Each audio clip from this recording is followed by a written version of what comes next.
श्रद्धाशील बाहर।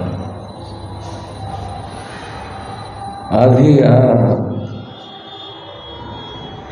हमारे श्री सौरभ मुनि जी से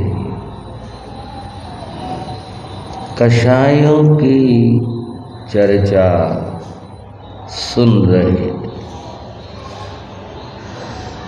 कषायों में सबसे पहले कषाय है क्रोध कषाय। क्रोध कितना हानिकारक है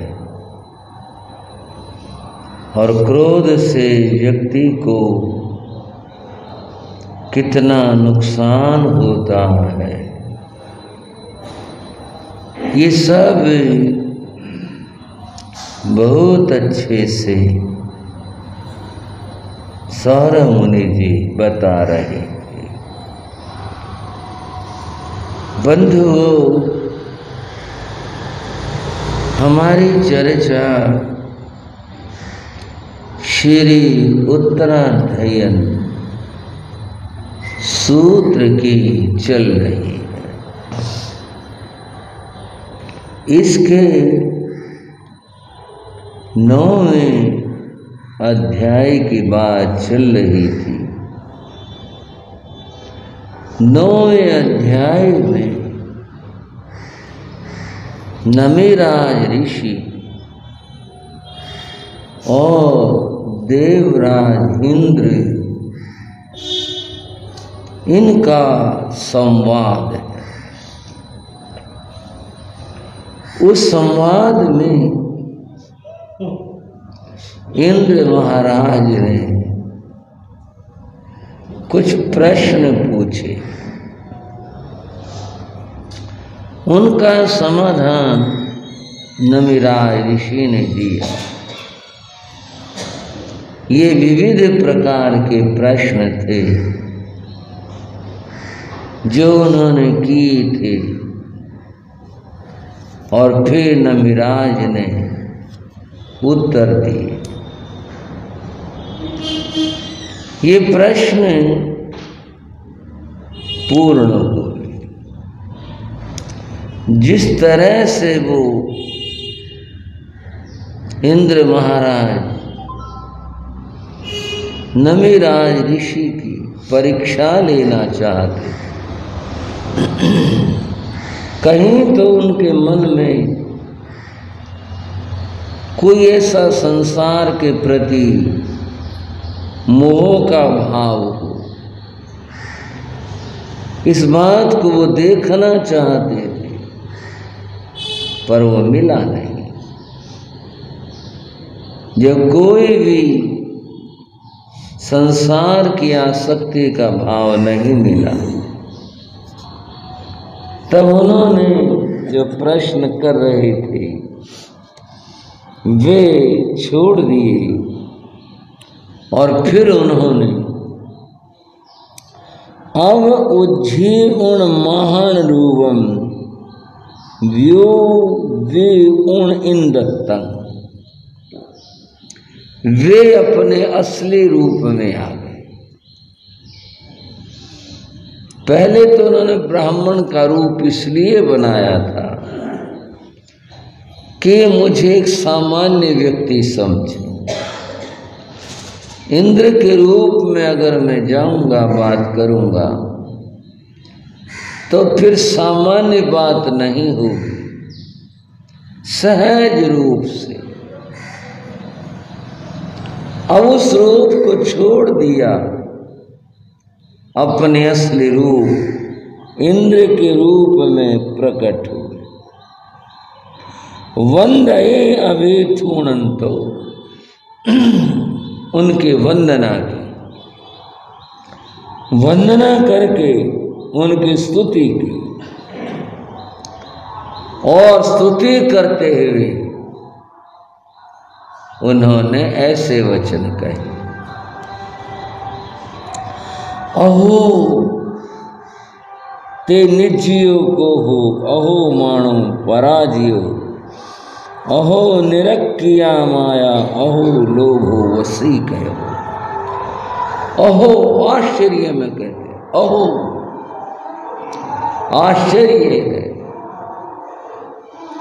आपने मन के सभी विकारों को जीत लिया। कहीं भी, ये तो मैं अपनी ओर से बता रहा हूं, बात करते हुए प्रश्न जो विकट थे उनके करने पर आपको क्रोध नहीं आया। वार्ता में मैंने आप में अहंकार नहीं देखा, छल कपट नहीं देखा। आप लोभ के भी विजेता हो। अहो आश्चर्य, धन्य हो आपको, आपने विकारों को जीत लिया। बंधु, बात करते हुए अगर कोई मुश्किल से बात आ जाए तो आदमी क्रोध करता। बता तो दिया एक बार, समझ में नहीं आती, ये क्रोध है। संवाद में, वार्ता में क्रोध का आना, क्रोध अगर आ गया फिर तो बात बिगड़ ही जाती। उन्हें जरा सा भी क्रोध नहीं आया। और क्या बताऊं आपको, दर्शन शास्त्र में विवाद करना भी सिखाया जाता है। आप कहोगे विवाद करने में इसमें सिखाने की क्या बात है? विवाद तो हो जाते हैं। जैसे पहलवान लोगों के दांव और पेच होते, किस तरह से प्रतिद्वंदी को पकड़ा जाए, कैसे उसे गिराया जाए, ऐसे ही वाद विवाद में भी दांव पेच होते। उसको शब्दों में उलझाया जाए और जिससे उसको पराजित किया जा सके। एक छोटा सा उदाहरण देता। दो विद्वानों की वार्ता हो रही थी। एक विद्वान कुछ दूध का उदाहरण देकर अपनी बात कहना चाहते थे। विरोधी को, प्रतिद्वंदी को दूध का उदाहरण किसी अर्थ में देना होगा उन्हें। उन्होंने कहा दुग्धम पीतम, आपने दूध तो पिया है ना। आगे अपनी बात कहनी थी, सफेद है, कैसा है, ठंडा गर्म, जो कुछ कहना होगा। वाक्य बोला दुग्धम पीतम, आपने दूध तो पिया है। अब यहां माया छल की बात बताता हूं कि किस तरह से लोग छल करते हैं। नास्ती नास्ती, नहीं नहीं, असत्य मत बोलो। दुग्धम पीतम नास्ति श्वेतम, अरे झूठ बोल रहे हो, दूध पीला नहीं सफेद होता है। बात उलझानी ना, बिगाड़ देना। पीतम शब्द का एक अर्थ होता है पिया है, और पीतम का एक अर्थ होता है यह कि वो पीला है। आप क्रोध से, अहंकार से, छल से और लोभ से विमुक्त हैं, ऐसा मैंने देखा। आपकी सरलता धन्य है। मैं बता रहा कि कैसे इंद्र उनकी स्तुति करते। आपकी मृदुता, कोमलता धन्य है, आपकी क्षमा धन्य है, और अहोते मुक्ति उत्तम, आपका त्याग धन्य है। बंधुओं, एक साधु की स्तुति गुणों के रूप में हो। एक साधु के लिए अगर हम कुछ ऐसा कुछ और कहें, बड़े प्रभावशाली हो, बड़ा कुछ ऐसा है, उसके तुलना में ये स्तुति है, आपने क्रोध को जीत, आप परम संतोषी हो। यह जो गुण है ये साधु के गुण है, इन्हीं से उनकी स्तुति की गई। अब एक बात आप सुनो और बड़े ध्यान के बात बता रहा। वो क्या कहते हैं, ए हंसे उत्तमो भंते। कथा को मैं आगे भी ले जा सकता हूं, परंतु मेरा मन है जरा एक एक बात चख कर तो देखे, आनंद तो लेकर के देखे। अहोते उत्तमो भंते, ए हंसे उत्तमो भंते, पेचा हुई सी उत्तम। आप यहां इस लोक में उत्तम हो और आप आगे भी उत्तम हो, यही उत्तमता की बात है। यहां भी उत्तम हो, श्रेष्ठ हो, और आप आगे भी उत्तम श्रेष्ठ होंगे। लोक उत्तमम ठाणम सिद्धम गच्छसि नीरयो। लोक का सबसे उत्तमतम स्थान जिसको सिद्धि और मोक्ष कहते हैं, आप उसे प्राप्त करेंगे। हुई ना सबसे बड़ी बात, आप उसको प्राप्त करेंगे, मुक्ति मोक्ष को प्राप्त करेंगे। एवं अभिथुणंतो राय ऋषि उत्तमाय श्रद्धाए। ऐसे उनकी स्तुति की, बड़ी श्रद्धा से स्तुति की, और फिर वंदन करते हुए बार बार इंद्र ने वंदन करते हैं। वंदना करके इंद्र महाराज अपने लोक को लौट गए।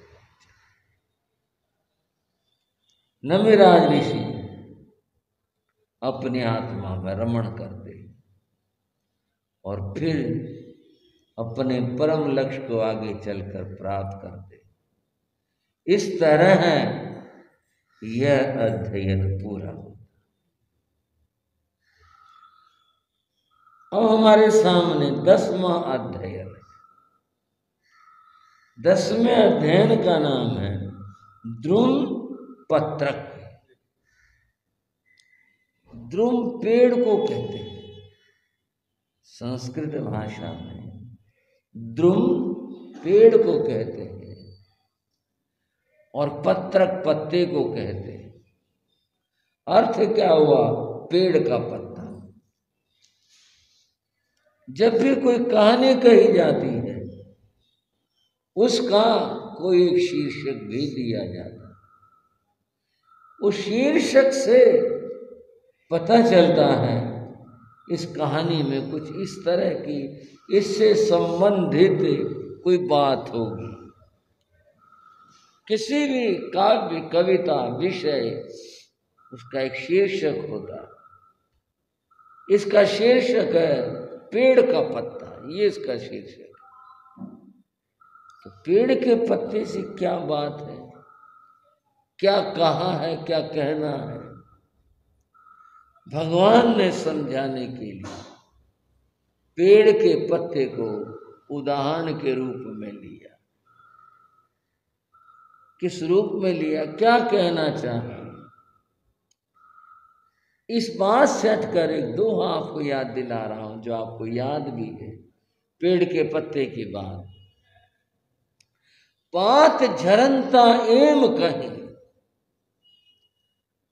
हवा का झोंका आया, पेड़ हिला, बहुत सारे पत्ते जो सूखे हुए थे, पीले पड़ गए थे, सूख गए थे, वे टूट गए और गिर पड़े।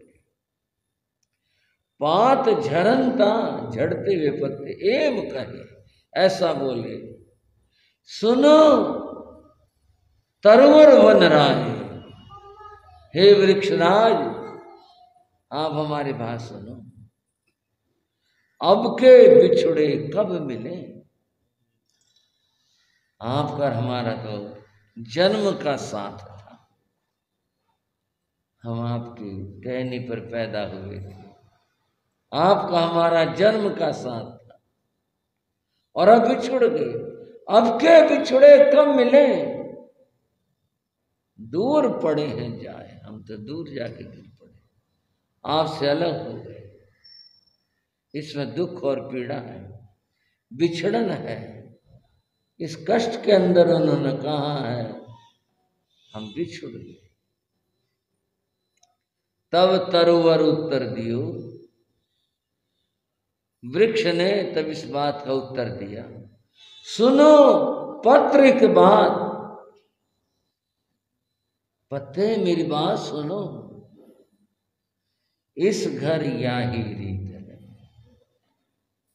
इस संसार में यही रीति है, एक आवत एक जात, एक आता है और एक चला जाता है, यही संसार। कभी कभी लेखक बड़ा कड़वा लिख देते हैं, विचार और भाव है। अगर संसार में मृत्यु न होती तो बड़ा मुश्किल होता, दुनिया इतनी दुखी होती, पांव टिकाने को जगह न मिलती। ये तो मृत्यु है कि ये संतुलन बना के रखती है, कोई आता है कोई जा रहा है। इस तरह से यहां भगवान ने ध्रुव पत्र पेड़ के पत्ते को उदाहरण बनाया और क्या कहा, दुम पत्ते पंडु यही जहां निवड्डई राय गणान अच्छय एवं मुनियान जीवियं समयम गोयम मापमाया। वृक्ष का पत्ता पीला पड़ गया, कभी वह किसलय के रूप में, छोटा नन्हे पत्ते के रूप में लालिमा लिए फूटा था, उगा था, बड़ा हुआ, खूब हरा हो गया, ऐसा हो गया। लेकिन निवड्डई राई गणान अच्छय, दिनों रात बीतने के साथ साथ में वह पीला पड़ गया। पंडु यही वह पीला पड़ गया, समय के साथ पीला पड़ गया, फिर वह सूख भी जाता है, झड़ जाता है। एवं मुनियान जीवियम, मनुष्य तुम्हारा जीवन भी ऐसे ही है, इसी तरह से। थोड़ा सा रुक कर सोच कर देखें, एक समय हम भी बालक थे, माँ ने गोदी में खिलाया था, चलना सिखाया था, बोलना सिखाया था, कैसे खाना खाते ये सिखाया था। धीरे धीरे बड़े हुए, सीखा, फिर पढ़ना सिखाया गया और बड़े हो गए, सब धीरे धीरे पीछे छूटता चला। कई बार सौरभ मुनि जी गाते हैं, समय का पहिया चलता है, समय का चक्र पहिया घूम रहा है, इस पहिए के साथ किसी का भाग्य बदलता है, कितना उलट पुलट होता है इस समय के चक्र और पहिए के साथ में। बच्चे बड़े हुए, समय आया, युवा हो गए, और फिर वही संसार की रीति नीतियां, विवाह भी हो गया, बच्चे भी आ गए और सब, और एक दिन वो स्थिति भी आ जाती है जब आदमी को वृद्ध कहा जाता है। ये जीवन का वह अंतिम सिरा और बिंदु है जहां पर व्यक्ति पहुंच जाता है, ये स्थिति होती है व्यक्ति। जैसे पत्ता पीला पड़ गया, ऐसे व्यक्ति जरा से वृद्धावस्था से जर्जर हो गया। अब तो वही दशा होनी है जो पत्ते की हुई। भगवान ने यह गौतम को संबोधित किया, किसको भाइयों? बोलो, गौतम को संबोधित किया। समयम गोयमापमाय, गौतम समय मात्र भी प्रमाद न कर। प्रमाद है एक तो सहज अर्थ है इसका आलस्य, दूसरा प्रमाद का अर्थ है इंद्रियों का नियंत्रण में न रहना और अपने अपने विषयों के अंदर उनका भ्रमण करना तथा मन का भटकना, ये सब प्रमाद है। कषाय भावाना प्रमाद है। भगवान ने कहा गौतम क्षण मात्र भी प्रमाद मत करो। कोई यूं कहे अच्छा गौतम स्वामी को बताए होंगे, उनको पढ़ा रहे होंगे तो बताया होगा। ये उपदेश और शिक्षा केवल गौतम के लिए नहीं है, शिक्षा उस सब के लिए है, उन सब के हेतु है जो लेना चाहते हैं, ग्रहण करना चाहते हैं। गौतम तो माध्यम है। भगवान ने जो शिक्षा दी गौतम के माध्यम से दी, उन्हें संबोधित करके दी, शिक्षा दी, ज्ञान दिया, सबको दिया और सबके लिए दिया। गौतम क्षण मात्र भी प्रमाद मत कर। थोड़ा सा सोच कर देखेंगे हम प्रमाद में कितना समय खोते, कितना समय जाता है। एक महिला, ऐसा कुछ नहीं कि महिलाओं की बात, भाइयों की भी यही बात है, वो तो बात की बात है। अपने घर की चौखट पर खड़ी हुई किसी दूसरी महिला से बात कर रही, बहुत देर हो गई।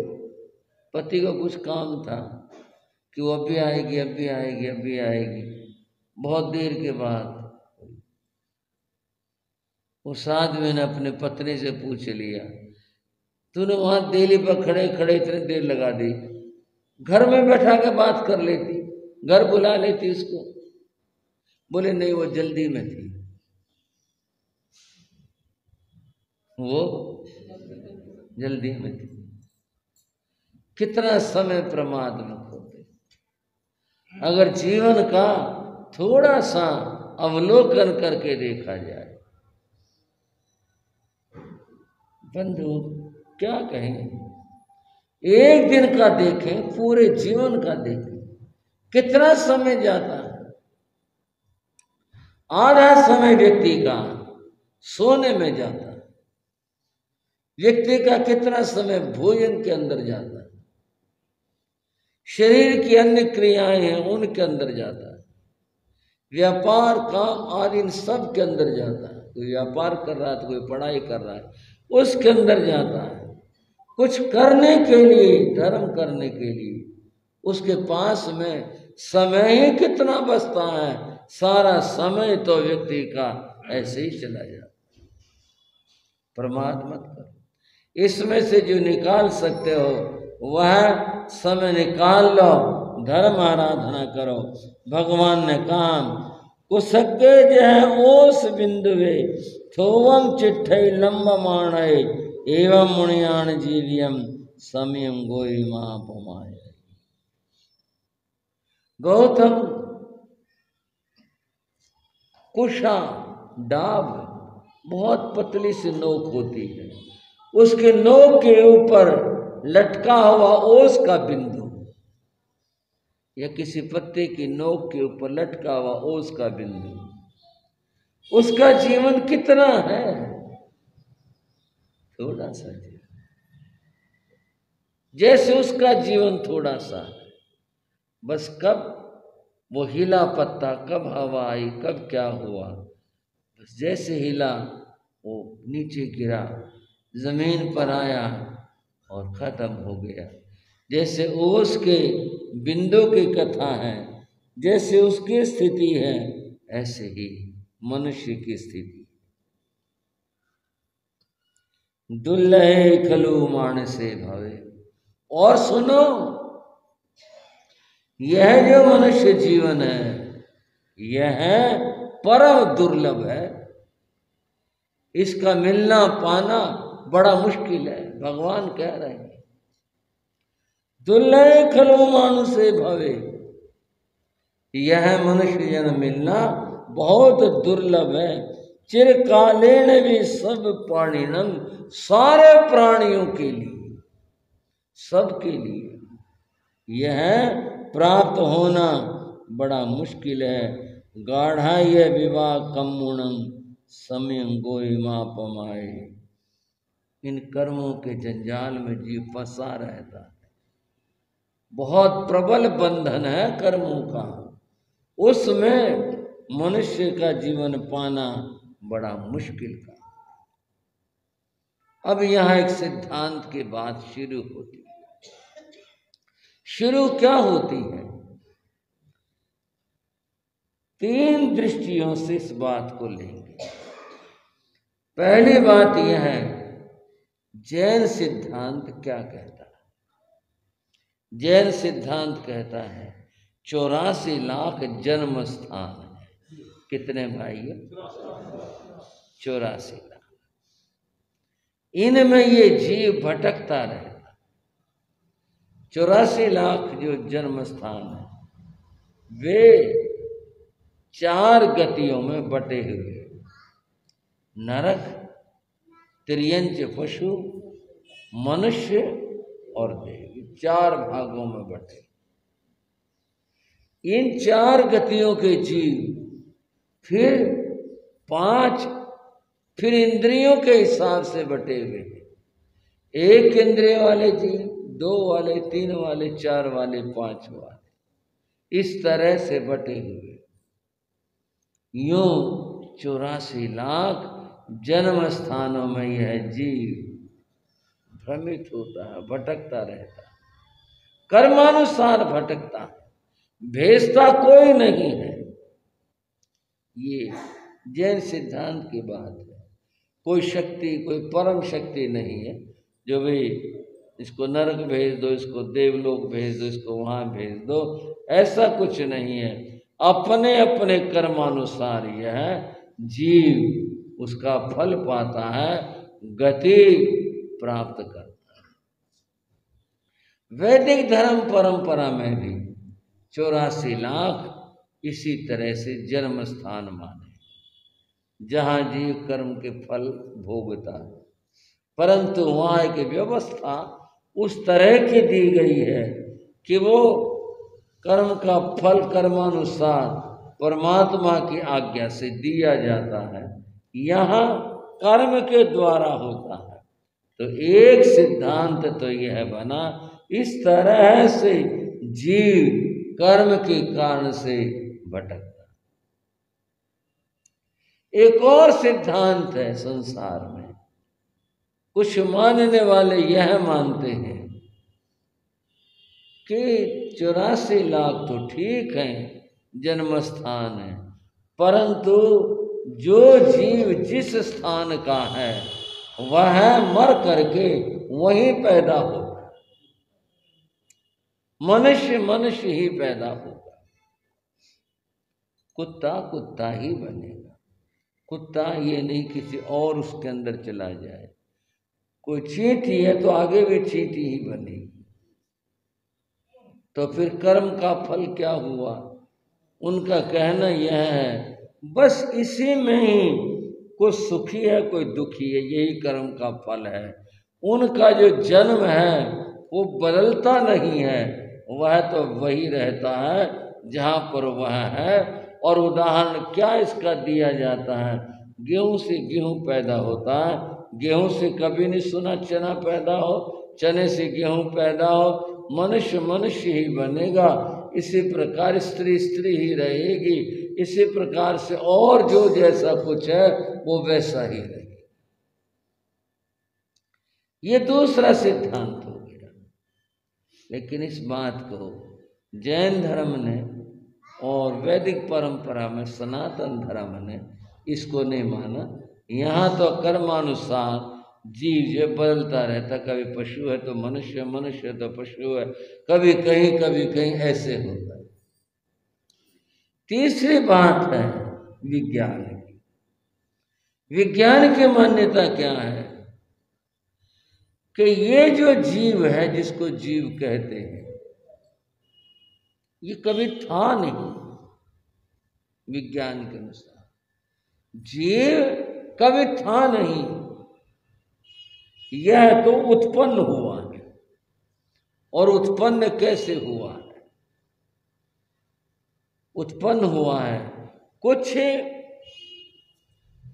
गैसों के मिल जाने से इसकी उत्पत्ति हुई।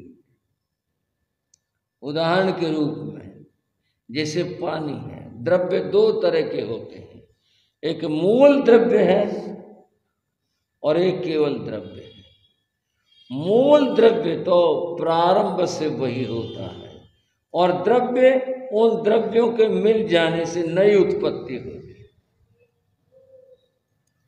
विज्ञान के अनुसार सृष्टि में जो अब तक खोजा गया वह 192 गैस खोजी गई।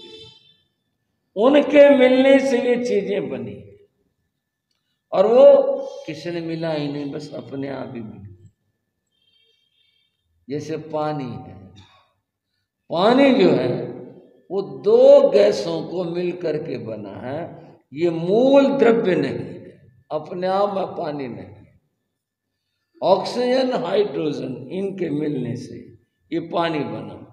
ऐसे ही कुछ चीजों के, गैसों के मिलने से जीव की उत्पत्ति हुई, उससे ये बना।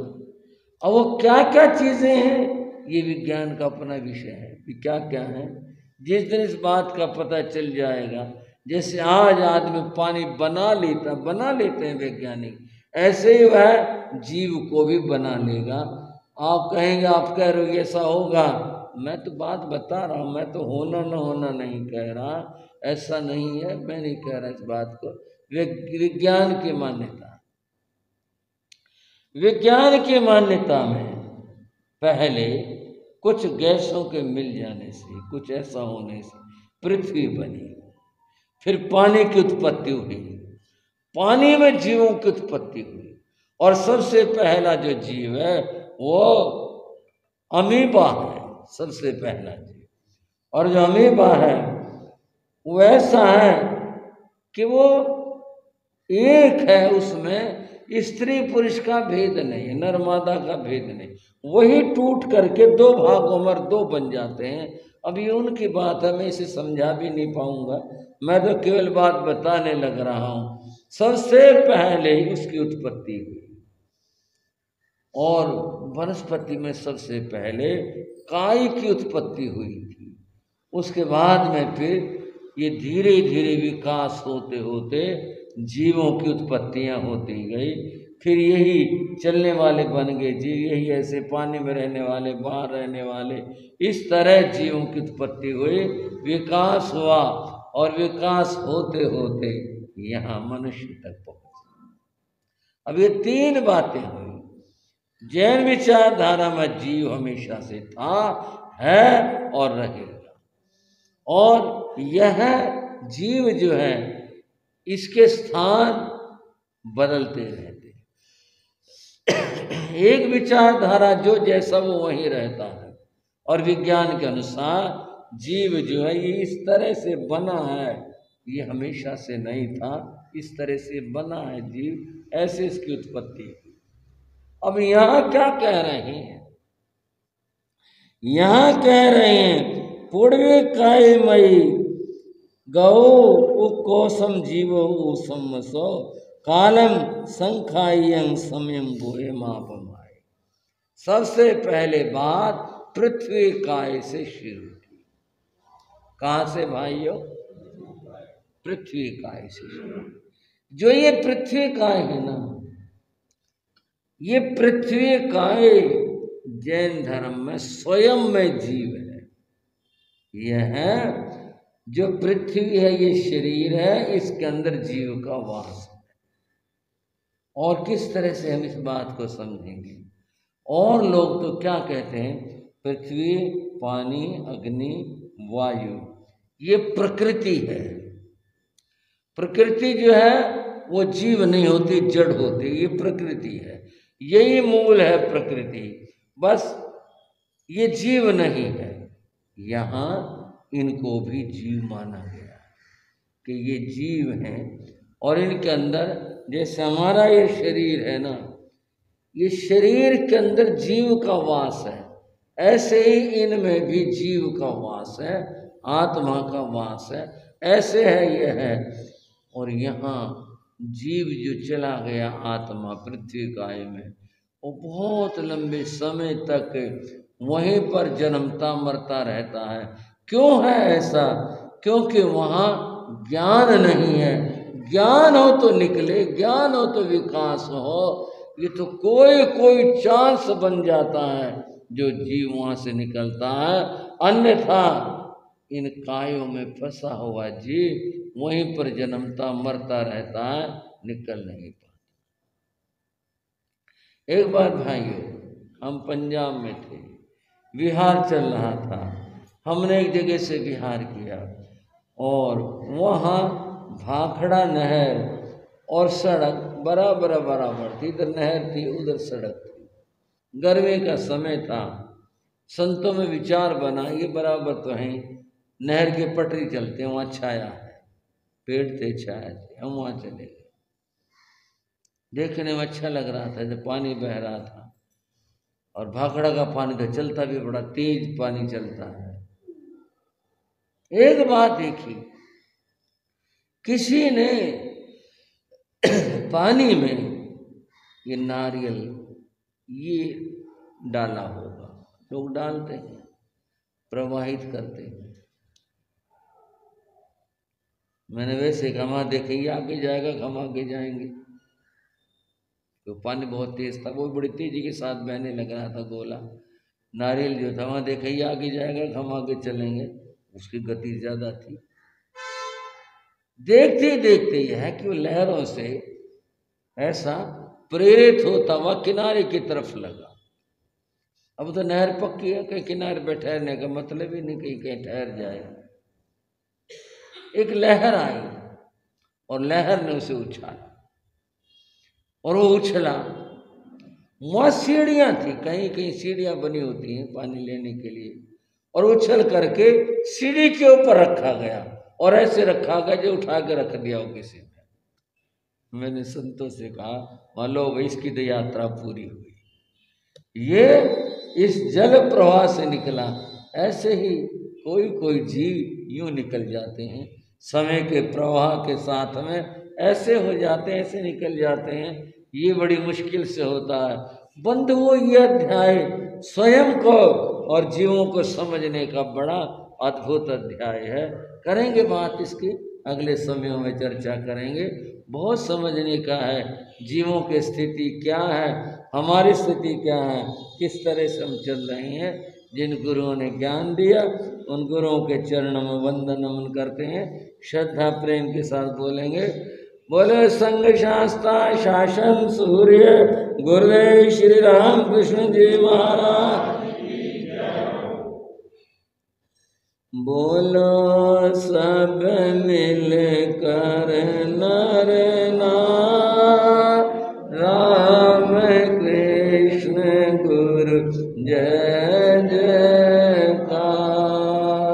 बोलो सब मिल कर नर नाम, राम कृष्ण गुरु जय जयकार, जय जयकार। राम कृष्ण गुरु जय जयकार।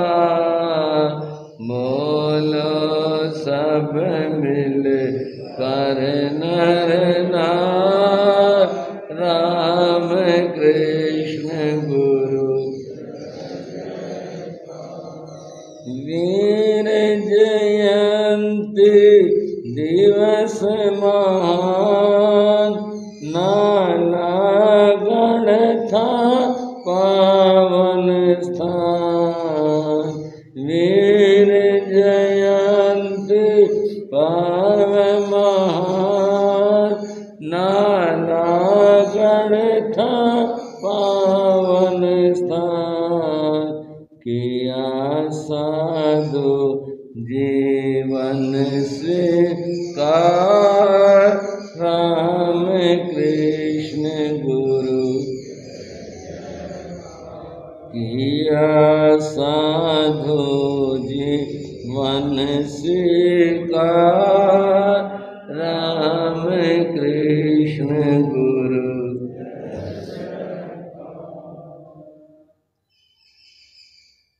गुरुदेव योगीराज ने रोहतक से विहार किया। जिस वर्ष की बात है, उस साल वाचस्पति श्री मदनलाल जी महाराज का चातुर्मास खेवड़ा गांव में था। इधर इन्होंने विहार किया, उधर उन्होंने किया। आपस में तय था और आगे मिले। कुछ पंजाब का भ्रमण करने का भाव था। रामकृष्ण जिनकी पूज्य गुरु की चर्चा कर रहे हैं, उनका जीवन पूरी तरह से बदल चुका था। अब तो वे धर्म ध्यान करते थे, समाई करते थे। उन्होंने प्रतिक्रमण 25 बोल सब याद कर लिया था। पिता को ये बात बिल्कुल भी पसंद नहीं थी। दो बात, एक तो यह है कि बेटा साधु बनेगा। इस मामले में कुछ लोग कमजोर ही रहते हैं, चाहे जैन हो चाहे अजैन हो, उनका बेटा साधु बनेगा।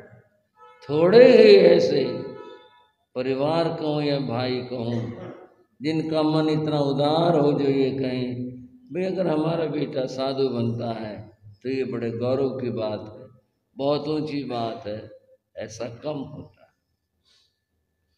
तो पहली बात ये कि बेटा साधु बने, पिता नहीं चाहते। दूसरी बात, पिता वैष्णव धर्म के अनुयायी थे, वो नहीं चाहते थे कि जैनों में जाए, इसलिए वे इस बात पर ऐतराज करते रहते थे। तो ये पट्टी क्यों लगाने लग गया, तो जैन साधुओं के क्यों जाता है। इस बात पर रामकृष्ण भी युवा थे, किसी भी बात का सम्यक उत्तर दे सकते थे, वो उत्तर देते। कई बार पिता थोड़ा गुस्सा करते, कई बार पिता को मौन होना पड़ता। रामकृष्ण की तर्क जो थी वो ज़्यादा सटीक हुआ करती थी, घर में ये चलता था।